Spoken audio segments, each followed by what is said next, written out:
What are the 3 top agencies or programs that you would cut or add to if you were governor? Rather than cut, it's more a matter of reallocation. As others have said in other topics, you show me your budget and I'll show you what your priorities are.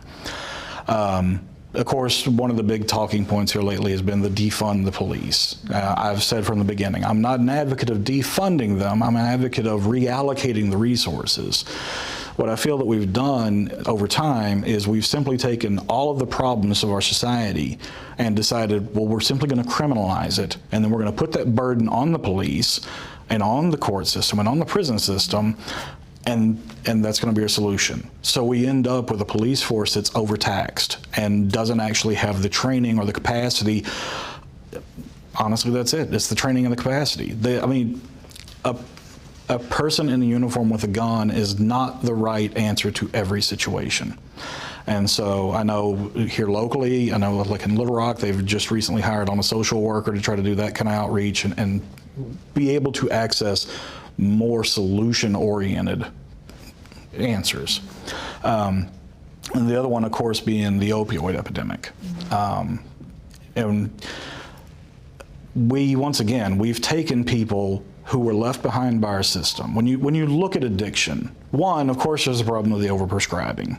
There are pharmaceutical companies to be held account. We can get into that in some depth. But the fundamental issue you have to ask, especially with us coming from a mental health background, is what drove the person to using that substance? What do you think the minimum wage in Arkansas should be? Off the cuff, $15 an hour. That should be the starting point.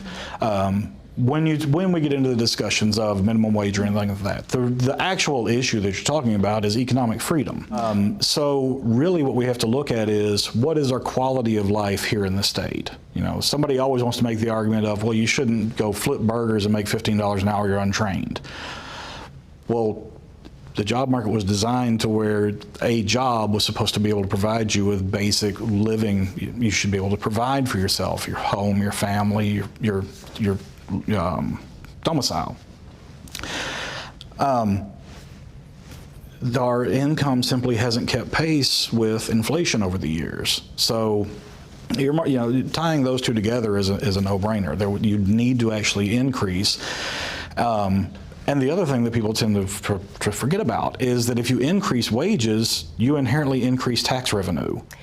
Switching to education now, do you think one of the hot topics lately has been universal preschool? Right. Do you think Arkansas should provide preschool for everyone? And if so, how would we fund it?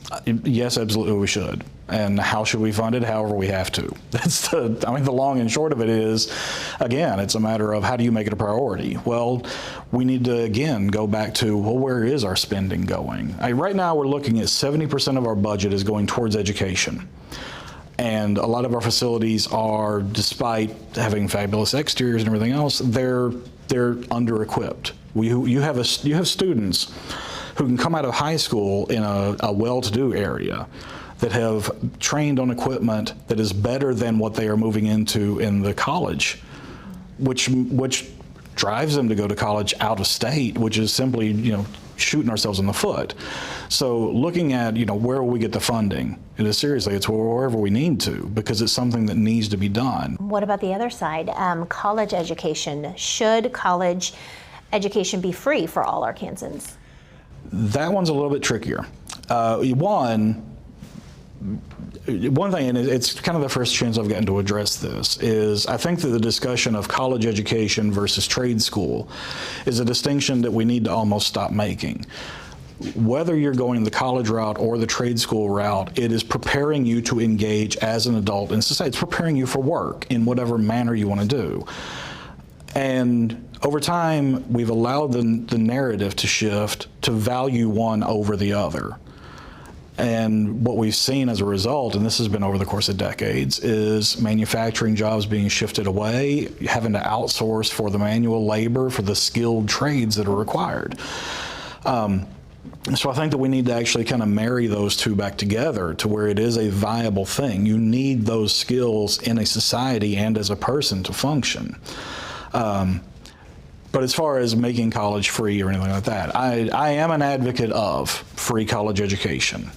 For one, because if we're going to pay for 12 years of it or extending into pre-K, 13, 14 years of it, quibbling over whether we're going to pay for a few more years of it seems ridiculous to me, quite frankly.